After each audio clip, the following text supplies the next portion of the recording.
Olá pessoal, tudo bem com você? Mais uma aula de filosofia, nosso terceiro encontro. Vamos juntos que a caminhada é longa. E agora nós vamos chegando então naqueles autores que são os clássicos da filosofia. Passamos por o período mitológico, passamos pelo período pré-socrático da origem da filosofia, entramos no período sofístico e chegamos a Sócrates. Agora nós vamos então ao discípulo mais ilustre e mais importante de Sócrates. Aquele que para muitos é o filósofo mais importante da história da filosofia. O nome dele é Platão.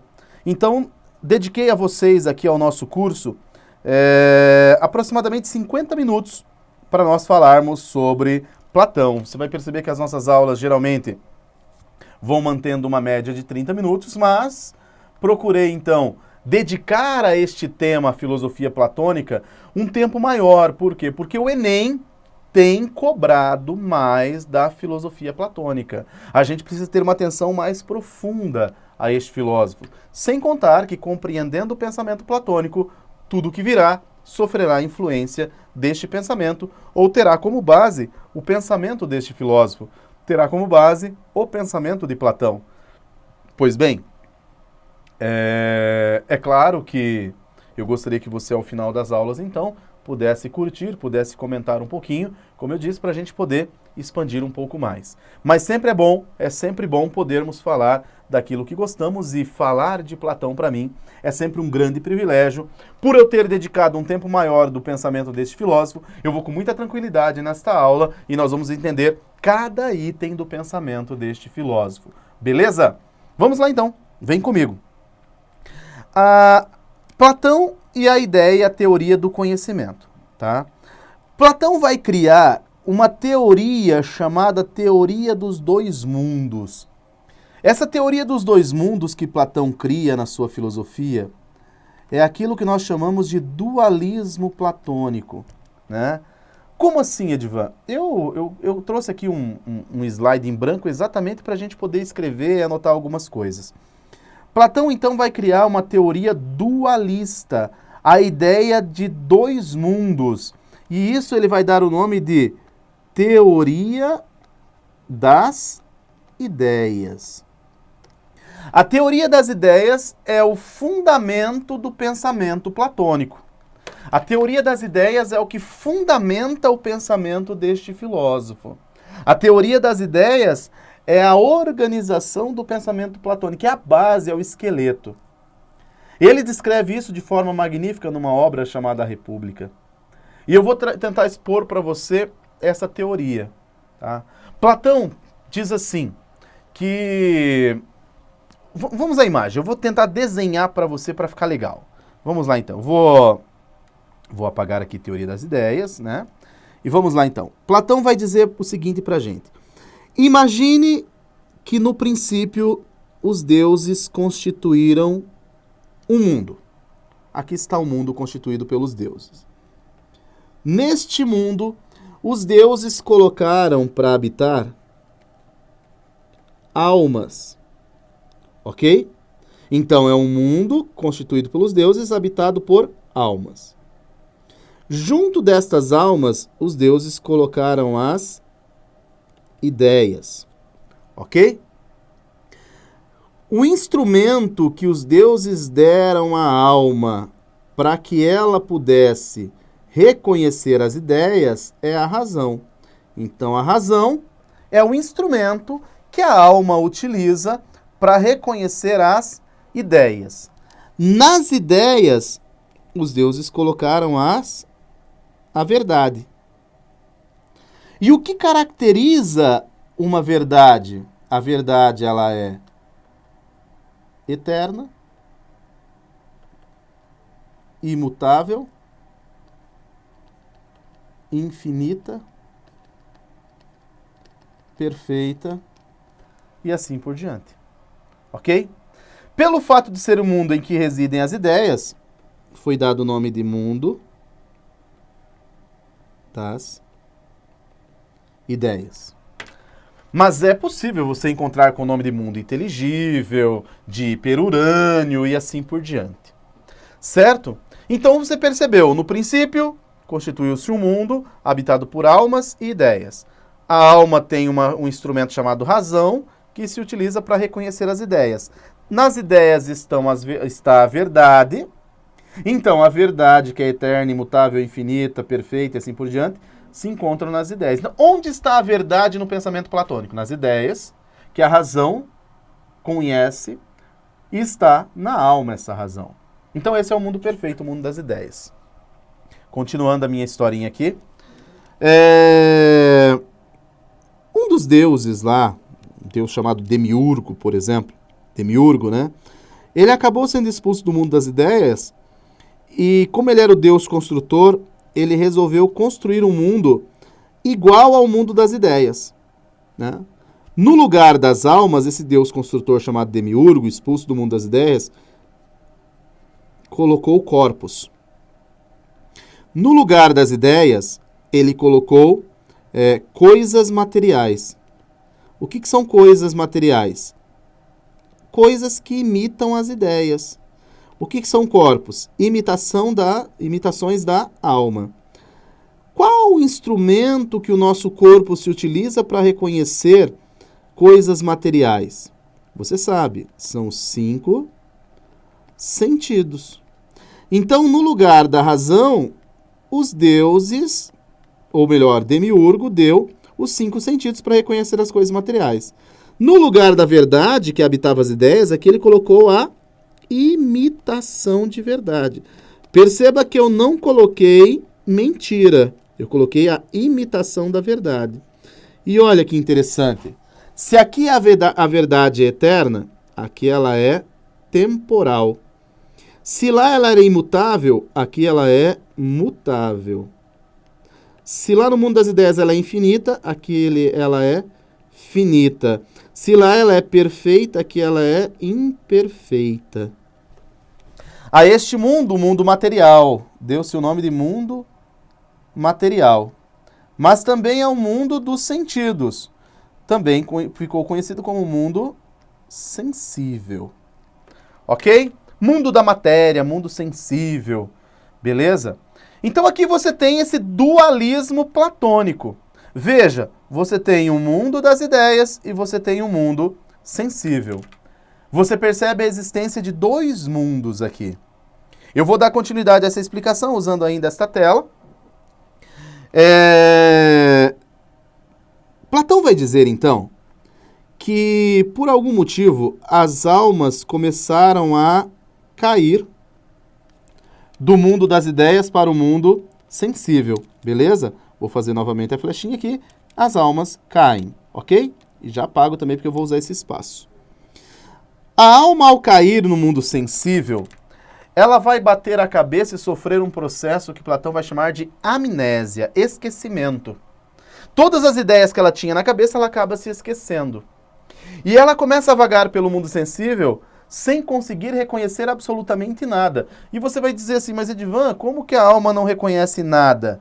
Ué, para reconhecer coisas no mundo sensível, é preciso que você tenha sentidos. E a alma não tem sentido, ela tem apenas razão.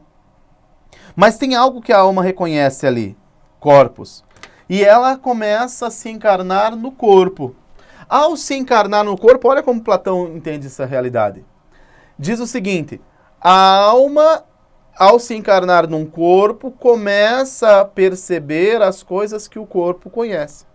Então o corpo, por exemplo, ao se deparar diante de uma caneta preta, eu olho e vejo uma caneta preta. Essa informação vai para minha mente e lá no meu cérebro, e lá a alma vai conseguir fazer o quê? A alma vai conseguir detectar essa informação e vai sofrer um processo contrário à amnésia, que Platão vai chamar de anamnese ou, eu vou colocar o nome aqui, reminiscência. O que é reminiscência?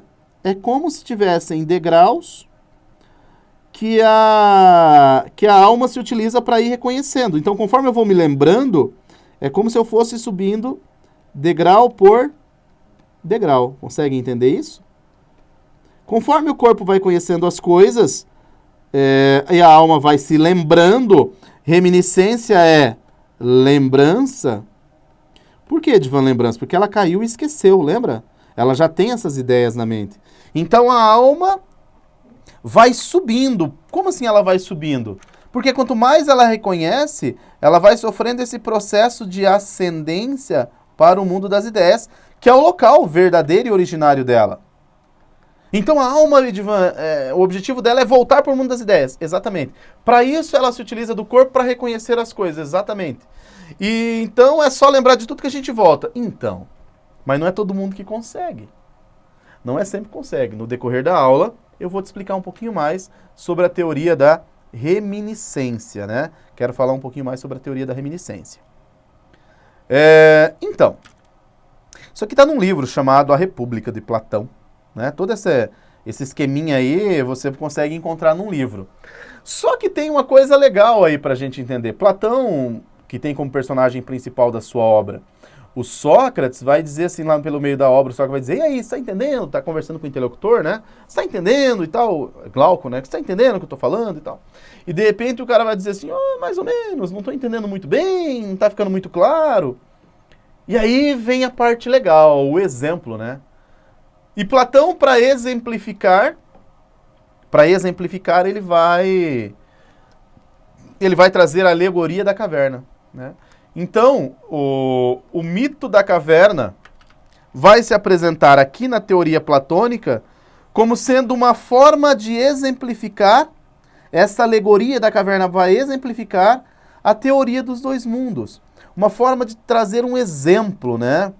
É importante que você possa compreender a relação entre o mito e a teoria das ideias. Edivan, como que é esse mito? Eu vou resumir, pessoal, para vocês. Tem muita coisa, mas eu vou tentar trazer de uma forma bem simples esse mito. Então, vamos imaginar aqui da seguinte maneira. Eu vou até utilizar aquela mesma tela, né, que eu trouxe para você aqui, uma tela em branco, né? Eu vou tentar apagar tudo isso aqui. Espero que você já tenha anotado certinho, né? Feito o seu esqueminha também, para você entender. Fotografe, anote. Eu vou apagar essa tela para fazer a partir de agora o mito da caverna. Eu vou te contar o mito da caverna platônico para que você possa entender essa teoria. Pois é, Edivan, eu achei meio complexo essa teoria do Platão. Então, mas com o mito, você vai perceber que vai ficar mais tranquilo para você entender. O mito da caverna tem essa função, fazer com que você compreenda essa teoria das ideias. Vamos lá, então. Platão começa dizendo o seguinte, imagine uma caverna. Então aqui eu vou desenhar dessa forma aqui. Imagine uma caverna, certo? Imagine que dentro dessa caverna existam pessoas que estão ali desde que nasceram, certo? Pessoas que estão ali desde que nasceram. E essas pessoas, segundo Platão, elas estão de costa para a porta da caverna e olhando para o fundo da caverna. Então a flechinha aponta para onde eles estão olhando. Eles estão amarrados pela cabeça, pescoço, mãos e pernas. De uma forma que eles não conseguem se movimentar nem para um lado nem para o outro. Só ficam voltados para o fundo da caverna. Nas costas dele existe então a porta. Certo? Aqui está a porta da caverna. É por onde eles saem. Poderiam sair se não estivessem todos amarrados, né? Nesta porta da caverna existe um muro. Né? Eu vou desenhar aqui, existe um muro. Além deste muro, tem um caminho. Aqui está o caminho. Tem um caminho por onde pessoas passam constantemente, né? Além deste caminho, existe uma montanha. Deixa eu desenhar melhor a minha montanha aqui. Além desse caminho, existe uma montanha.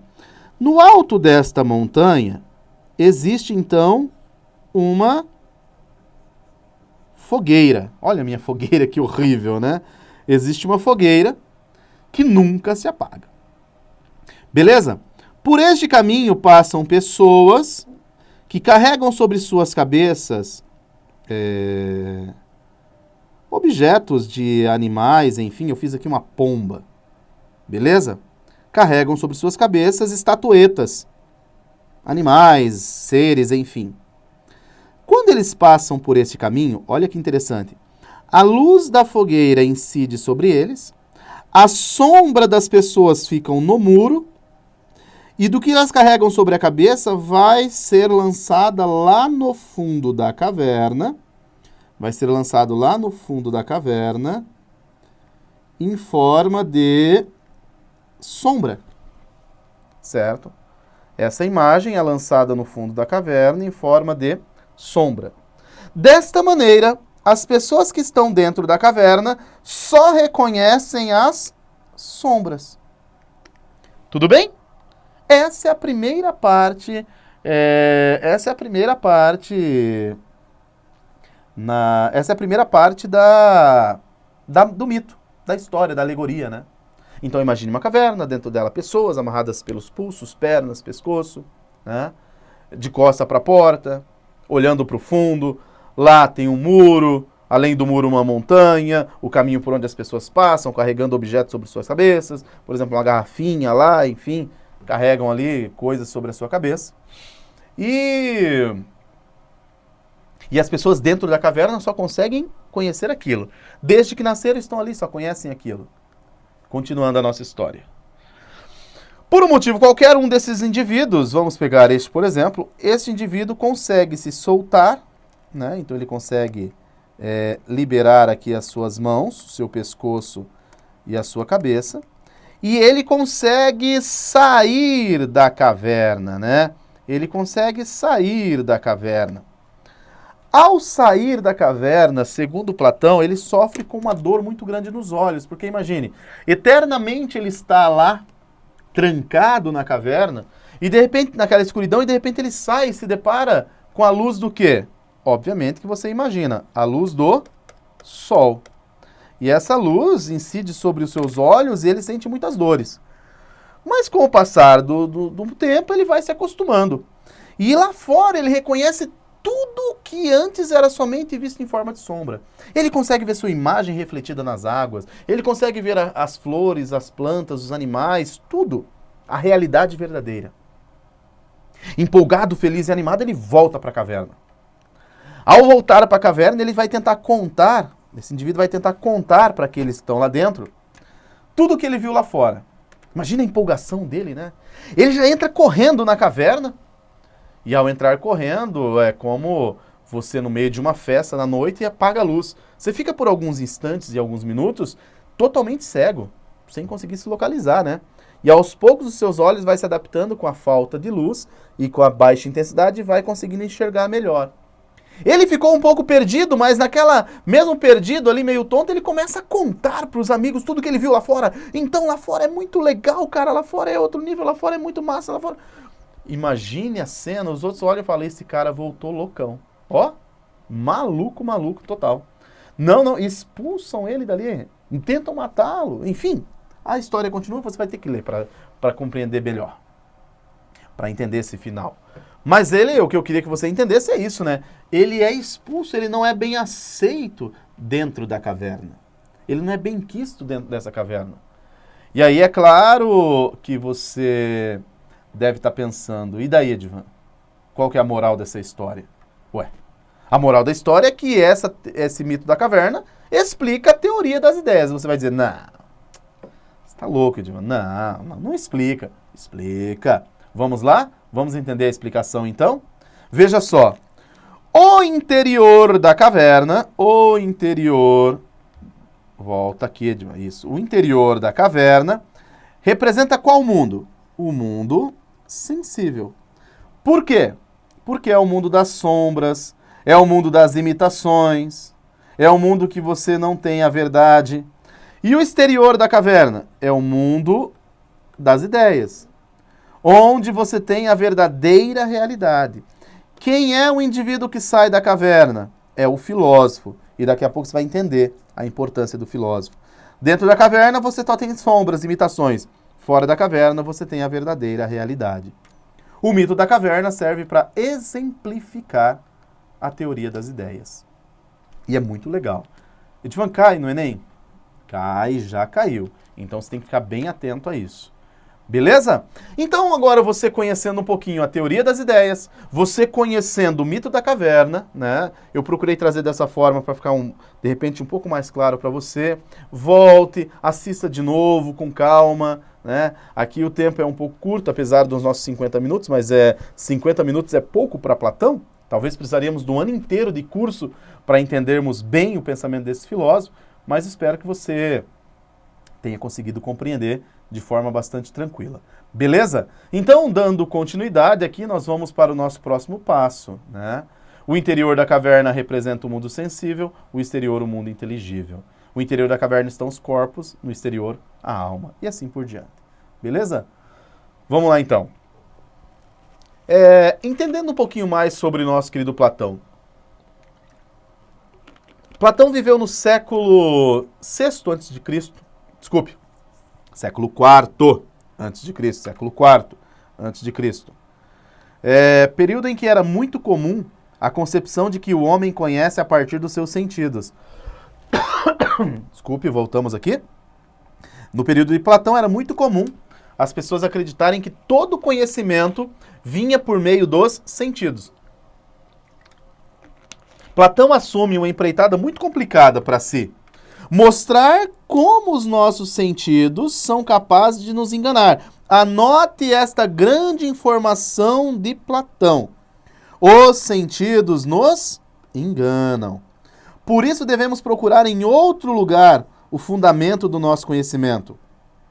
Segundo Platão, o nosso conhecimento não vem dos sentidos. O nosso conhecimento vem da alma. Anote essa informação. O conhecimento tem origem, segundo Platão, na alma humana. Edivan, então, para o Platão, os sentidos nos enganam? Exatamente, para o Platão, os sentidos nos enganam. Vamos entender um pouco melhor isso, então. Visão. Visão engana? Não, o que eu estou vendo, Edivan. Não tem, né? Visão não me engana. Vou te mostrar que sim. Imagine você no litoral agora, né? Observando o mar, e uma grande embarcação belíssima começa a navegar em direção ao horizonte, indo embora. Você olha e depois de meia hora observando, você percebe que o navio foi ficando menor, né? O navio foi diminuindo o tamanho, não é verdade? Aí você vai dizer, sim, é verdade. Eu vou dizer, não. O navio permanece do mesmo tamanho. O que diminuiu foi a sua capacidade de enxergar o navio da mesma forma com essa distância. Então a sua visão está te enganando, porque ela está mostrando um navio menor, enquanto que o navio continua do mesmo tamanho. A visão nos engana, o tato nos engana, o paladar nos engana. Fácil de exemplificar o paladar, vamos lá? Bem simples, copo de café, doce de amendoim. Toma um golinho de café, come um pedaço do amendoim, tome um segundo golinho de café. O segundo golinho de café não terá o mesmo gosto do primeiro, mas é o mesmo café. O que mudou? O paladar, o sentido do paladar nos engana. E assim por diante, a audição, o próprio olfato. Então, Platão consegue provar que os nossos sentidos nos enganam. Se eles nos enganam, quem nos garante que aquilo que estamos vendo, ouvindo, sentindo é realmente a verdade? Então Platão diz, não dá para confiar em quem te traiu uma vez, porque o sentido está nos traindo.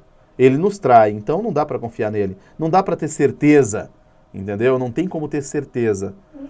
Por isso, Platão vai então dizer que ao invés de você se apegar aos sentidos, você deve se apegar então à razão, à alma. Beleza? Vamos lá então, continuando aqui. Platão pensa que é a inteligência que garante a estabilidade dos seres sensíveis. Isso quer dizer que a transitoriedade evidenciada nas coisas sensíveis não podem dar razão de si e por si mesmas. Ou seja, se as coisas no mundo sensível são transitórias, então não tem como eu ter certeza. Onde é que as coisas não são transitórias? Elas não são transitórias no mundo das ideias. Você que é inteligente já começou a sacar as expressões. Coisa é transitória, não é transitório, muda, não muda. Ô, Edivan, isso não é a teoria daqueles dois filósofos pré-socráticos? Heráclito, tudo se transforma. Parmênides, nada se transforma. Exatamente. Perceba como tem tudo uma relação legal na filosofia. Platão vai utilizar a concepção heraclitiana tudo flui, tudo se transforma, para mostrar que esse é o mundo sensível. E vai utilizar-se da ideia do Parmênides de que nada se transforma, de que nada flui, de que tudo permanece igual, para exemplificar e mostrar o que é o mundo das ideias, o mundo do imutável, o mundo onde tudo continua sendo como é, o mundo onde tudo é como deve ser, da única forma que pode ser. Beleza? Entenderam? Platão vai se utilizando da filosofia já elaborada, né? Muito bem. Daí é preciso buscar compreender que todo conhecimento provém do raciocínio que alcança a forma dos objetos. Forma esta que guarda consigo mesma uma identidade atemporal e indestrutível. O que seria essa forma? Que forma é essa que Platão coloca aqui? Ele está dizendo que nós temos que atingir a essência dos objetos. Qual é a essência dos objetos? Não é a sua imagem, é a sua ideia. Nós temos que atingir a ideia do objeto. Aí nós estaríamos atingindo, então, a verdade absoluta, inquestionável, indestrutível. Edivan, isso serve para tudo? Sim. E você já me disse que quando é para tudo, essa tendência de universalizar é o quê? É o quê? Caráter metafísico. Perceba o caráter metafísico da teoria platônica, de apresentar uma verdade absoluta e incontestável. Edivan, isso vai criticar o pensamento sofista. Exatamente. Enquanto o sofista acreditava que tudo é relativo, Platão diz que tudo é relativo no mundo dos sentidos. Mas quando se trata do mundo das ideias, da razão, da alma do homem, as coisas são da única forma que elas devem e podem ser. Beleza? Então, para Platão, o homem deve buscar ascender no sentido de subida, né, de ascensão, do mundo sensível para o inteligível. E assim vai ter um real conhecimento das coisas. Por isso, quer conhecer a verdade como ela é, você deve sair do mundo da caverna, do mundo sensível. Deve sair da escuridão, da imitação das cavernas. Deve sair do mundo dos sentidos. Deve abandonar os sentidos, desprezar os sentidos, se for preciso. Beleza? Isso é Platão, hein? Então, deve, antes de mais nada, abandonar suas pré-concepções, aquilo que os sentidos te apresentam, né? Seus pré-juízos, seus pontos de vista distorcidos pelas opiniões irrefletidas e, a partir daí, escalar rumo às ideias. É você que vai... Vamos a um exemplo bobo e tosco, mas é legal. Um filme da minha época de menino, com Nicolas Cage, chamado Cidade dos Anjos. Ele era um anjo, e como anjo não tinha sentido das coisas. E ele se apaixonou por uma humana, e ele queria entender o que é essa vida do humano, né? E ele vai fazer o seguinte, ele vai, certa feita, enquanto ela está comendo uma pera, ele vai fazer a pergunta para ela: qual o gosto da pera? Alguém consegue dizer para mim qual o gosto da pera? Edivan, pera tem gosto de pera. Pera tem gosto de pera, essa é a realidade. Né? Aí alguns vão dizer, é muito parecido com a maçã, mas é maçã ou é pera? Entende? Pera é da única forma que ela pode ser pera. Vem da pereira, é assim que funciona. E é legal da gente entender que não é sempre comendo pera que você vai ter o gosto de pera. O gosto da pera ela vai sofrer alterações pelos sentidos. Apesar de ter um único gosto, o gosto de pera. Mas esse gosto de pera é uma ideia e não uma sensação. Olha que interessante, né? Como assim, Edivan? Não é uma sensação? Eu vou te dar um outro exemplo. Imagine que você peça uma pamonha para um pamonheiro. Você está com muita fome. Muita fome. Você pediu uma pamonha, enquanto você já está comendo a primeira pamonha, que delicia o seu paladar, você já pede a segunda. Ao pedir a segunda e terminando a primeira, você já começa a segunda, você pede a terceira. Quando você vai dar a mordida na 10ª pamonha, já que você estava com muita fome, você vai olhar para o pamonheiro e dizer, olha, meu senhor, tem um problema aqui, porque essa 10ª pamonha não tem o mesmo sabor da primeira. O pamonheiro vai dizer, mas é claro, você está comendo 10ª pamonha, mas a pamonha não deveria ter sempre o sabor de pamonha? Por que ela não está tendo o sabor de pamonha? Porque eu já não estou levando em consideração a ideia do sabor de pamonha, somente o paladar dela. E como eu estou de barriga cheia, eu estou entupido de amido de milho, eu não tenho o mesmo sabor no mesmo paladar. Percebe? Isso é Platão. Beleza? Continuando então aqui, vamos continuar. A ideia, segundo Platão, é um princípio inteligível, que não sofre corrupção, sendo, portanto, fundamento de conhecimento das coisas. Tá aí para você, né? Tá aí para você. A ideia é um princípio inteligível, não sofre corrupção, é o fundamento do conhecimento de todas as coisas. Beleza? Espero que tenha ficado claro para você esta concepção platônica. Beleza? Vamos para o próximo então, vamos adiante. Todavia, o homem somente consegue alcançar as ideias pela sua razão, pelo pensamento reflexivo, que ao abstrair todas as particularidades físicas dos objetos estudados, consegue intuir a forma determinante de cada ser, conferindo-lhe estabilidade e permitindo ser conhecido. Né? Então, o homem que consegue alcançar as ideias pela sua razão, esse homem, então, está indo além. Né? Tá indo além. As ideias são puramente espirituais. Não são materiais, não tem materialidade alguma. Nem contato com o mundo sensível. É muito importante isso. Onde ficam as ideias? No mundo das ideias. Ah, mas a alma caiu, mas as ideias não. As ideias sempre permanecerão no mundo das ideias. Lá é a sua morada. Na verdade, este tem o seu modo de ser, de existir somente por participar das ideias do mundo inteligível. Beleza? O mundo sensível seria como uma cópia inferior do mundo das ideias. Ele participa apenas como cópia do mundo das ideias. Muito bem. Falado então sobre a parte da teoria do conhecimento, nós vamos adentrar numa outra área agora do pensamento platônico, que também cai no Enem, que é a parte da sua concepção de justiça, né? A ética e a política em Platão. Há uma divisão de trabalho em que permite coordenar as diversas aptidões que visam o bem comum. Segundo Platão, é justa a sociedade que divide os seus trabalhos de forma correta, de acordo com a aptidão de cada um. Como assim, Edivan?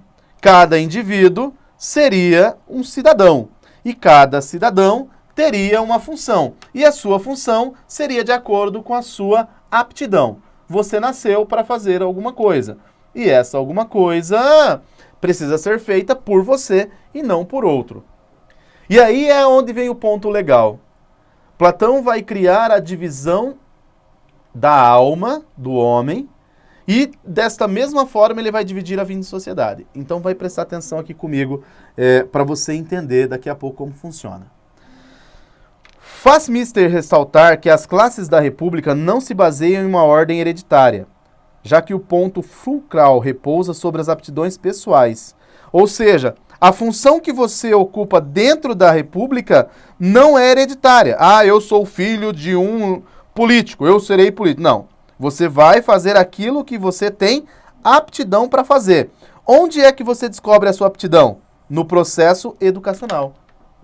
Para Platão, o menino, todo cidadão, deve ir para a escola e na escola ele vai descobrir qual é a sua aptidão, qual é a sua vocação. É assim que ele pensa. Bom, vou te explicar como funciona.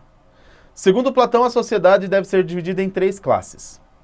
A classe dos governantes, a classe dos guerreiros, dos soldados e a classe dos trabalhadores. A classe dos governantes deve ser ocupada por aqueles homens que conseguem chegar ao maior senso de justiça. Aqueles que abandonam o mundo sensível e privilegiam o mundo das ideias. A classe dos guerreiros são aqueles que tentam, mas muitas vezes se entregam às emoções. E a classe dos trabalhadores seriam aqueles, então, que se entregam necessariamente aos prazeres da vida. Eu vou voltar novamente naquele quadro branco para eu te mostrar o que Platão quer dizer com isso. Então nós vamos fazer da seguinte maneira. Eu vou dividir para você a alma do homem, que é a parte mais importante, e depois eu vou dividir a sociedade, porque da mesma forma que Platão divide a alma, ele divide a sociedade. Então é mais ou menos assim. Veja só. A alma humana... Vamos pegar aqui então o homem. Ó, aqui está o homem. Beleza? Aqui está o homem. A alma humana está dividida em 3 partes. A parte localizada na cabeça é a parte racional da alma. A parte localizada no peito é a parte emocional da alma. E a parte localizada na região abdominal e adjacentes é a parte sensual. Edvan, o que é adjacente? Você entendeu. Não me faça explicar de forma mais específica. Tá bom, abdômen e as circunvizinhanças ali, né? Você entendeu o que eu quis dizer. A parte racional, ela deve ser responsável pelo governo da alma. A parte emocional, ela deve sofrer um controle. Tem que ser controlada. E a parte sensual deve ser desprezada. Como assim, Edvan? Desprezar a parte sensual? Sim, porque essa parte mais ligada ao corpo. Porque a sensualidade é essa entrega ao seu corpo aos prazeres físicos. E o prazer físico, ele é ilusório. O verdadeiro prazer, segundo Platão, está onde? Aqui, ó, na parte racional. Para você entender o que eu quero dizer, é bem simples. Basta que eu utilize com você a palavra amor. Já ouviu falar de amor platônico? O que é amor platônico? Amor platônico, Edvan, é aquele amor que não se concretiza.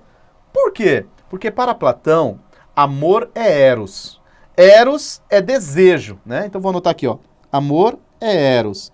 Eros é desejo. E o que é desejo? Desejo é querer ter aquilo que você não tem. Então eu quero ter algo, eu desejo esse algo. Quando eu passo a ter esse algo, eu não desejo mais, então eu não amo mais. Então, se eu realizo todos os meus desejos, eu destruo em mim toda a possibilidade de amar, segundo Platão. Porque amor é desejar, é eros, é querer ter o que você não tem. Por isso que o Platão diz que é preferível que você não se entregue às paixões e que você continue desejando, porque enquanto você deseja, você ama. Se você realizar, você deixa de amar. E aí as coisas passam a ser passageiras. O amor eterno é aquele amor que permanece sempre, porque ele fica nas ideias e não se entrega às volúpcias do mundo sensível. Entende? Por isso que deve ser desprezado. Agora volte aqui, né? É claro que para você chegar a esse estado aqui, você precisa então controlar as emoções e abandonar os sentimentos, né? Exatamente. E isso é a alma do homem. Agora veja, se eu estivesse falando de sociedade, a sociedade, segundo Platão, é como um corpo humano. A cabeça da sociedade é o governo. É a parte racional da sociedade. Segundo Platão, são os filósofos. Edvan, então você quer dizer que para o Platão só o filósofo consegue voltar para o mundo das ideias? Exatamente. Você quer dizer então para mim que é só o filósofo que volta para a sua alma dele? Só. E se eu sou um homem bom, mas eu sou um arquiteto? Então, é possível que a sua alma se reencarne num filósofo. Ele acredita em reencarnação? Claro. A alma vai se reencarnando até chegar na alma de um filósofo e voltar para o mundo das ideias. E se eu não levar uma vida digna? Desculpe, mas é a expressão platônica. Se você é homem e não levar uma vida digna, você vai ser castigado com sua alma se encarnando num corpo de mulher. Cuidado de dizer, Platão é um machista. Platão é um dos filósofos que mais valoriza as mulheres, mas infelizmente, como na Grécia a mulher não tinha seu espaço ainda, né? Então algumas coisas são bastante machistas nesse sentido.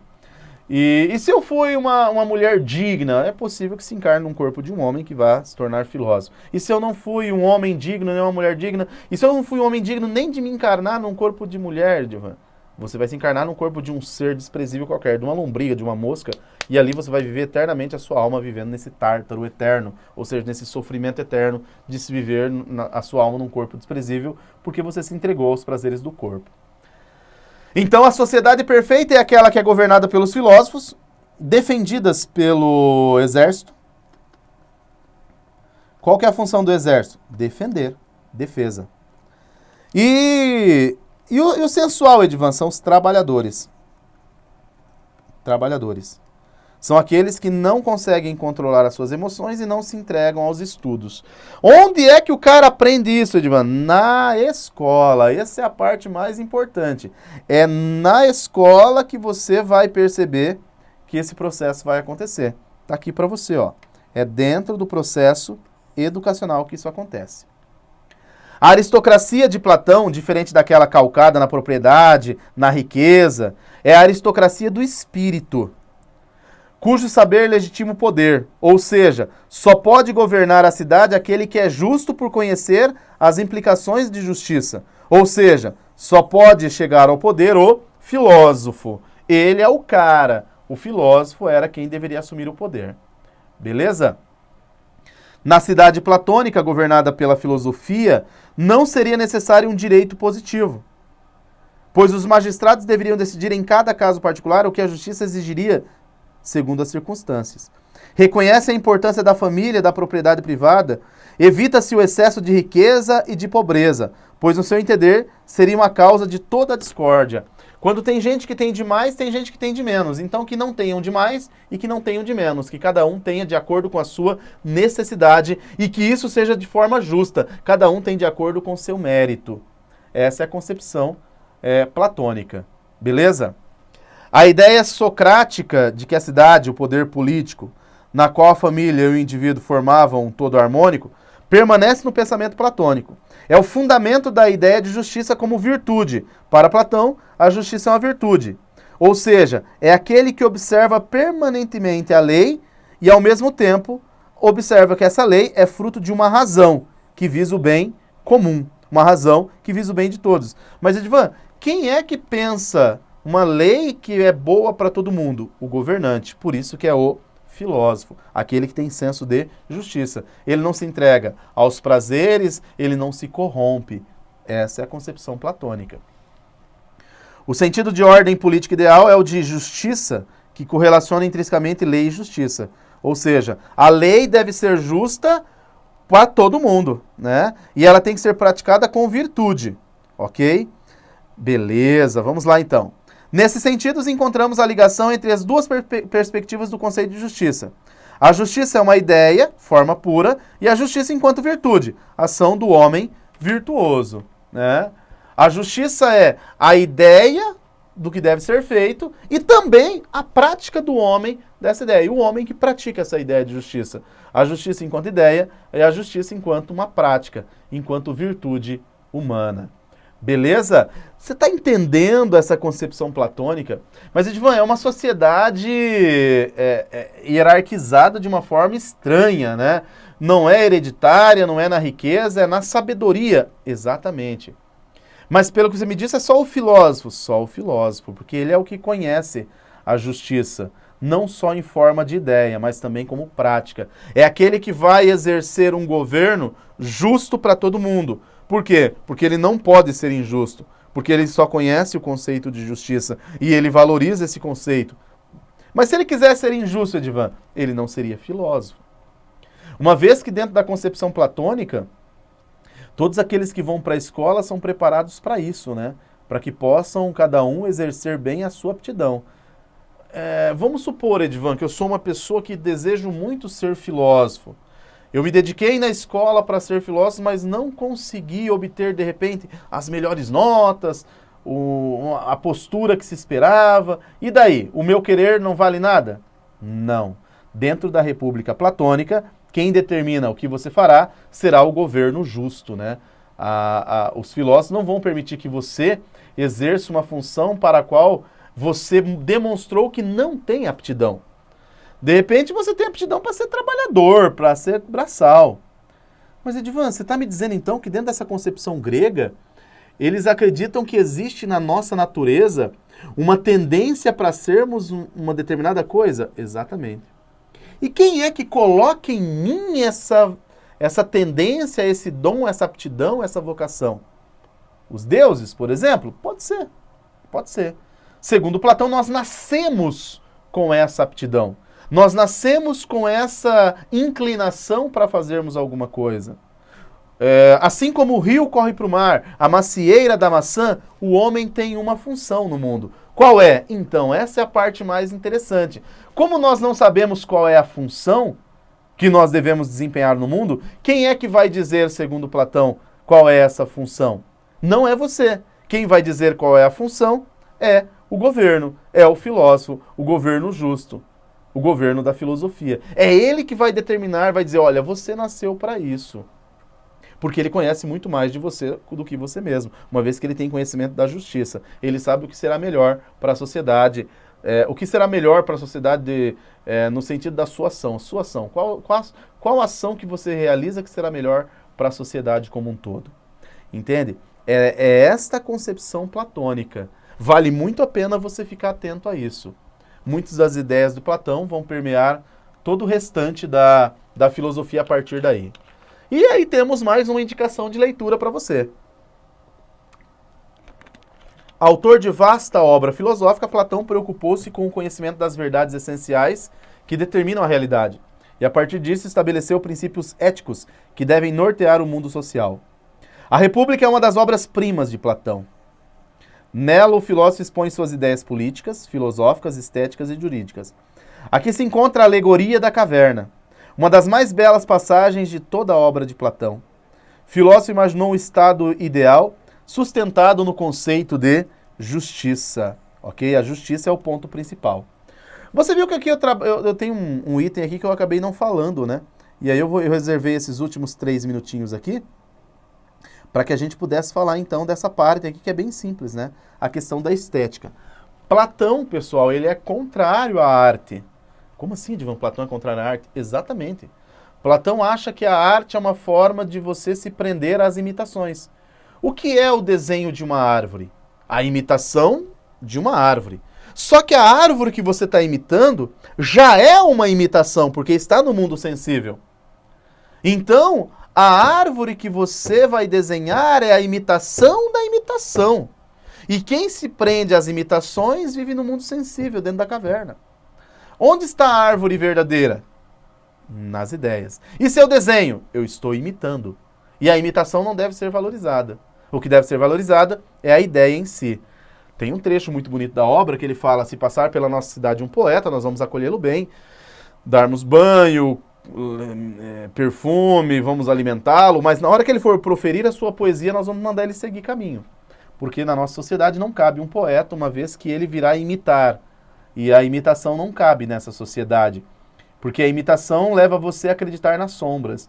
Você vai olhar para uma sombra e vai achar que aquilo é a realidade. Então Platão é contrário à arte. E aí ele vai dizer o seguinte, vai aparecer para você na prova, não a palavra arte, vai dizer que é mímica. É mimesis. Platão é contrário a mimesis, mímica, imitação. Então a arte mimética é algo desprezível dentro da concepção do filósofo chamado Platão. Platão é contrário à arte. Outra coisa importante que eu espero que você tenha percebido. Nós falamos de república platônica, né? A república platônica, ela traz um governo que exerce um controle e um poder sobre a população. Desta forma, você percebe que não há democracia dentro da estrutura política platônica. Muito cuidado com isso. Tem muita gente que acha que Platão, pelo fato de ter vivido nesse período, ele era um defensor do regime democrático. Não, Platão não defendia essa democracia criada por Clístenes. Platão era crítico a ela, né? Até porque essa democracia havia condenado à morte o seu grande mestre, que era Sócrates. Beleza? Então aqui nós estamos finalizando um pouquinho sobre essa teoria, esse pensamento platônico. É bastante coisa, aula pesada, eu sei disso, mas você precisa estar atento, você precisa compreender. Volte, reveja a aula, reveja mais uma vez, e vamos tentando conversar. Vá no final da aula, curta se você gostou realmente. Tentei aqui resumir para você um dos maiores pensamentos da história da filosofia em 50 minutos, né? Como eu disse para você, 1 ano de curso todos os dias aí para a gente conseguir entender a teoria desse cara, beleza? Vai lá, curta, comenta e nos vemos na nossa próxima aula, beleza, galera?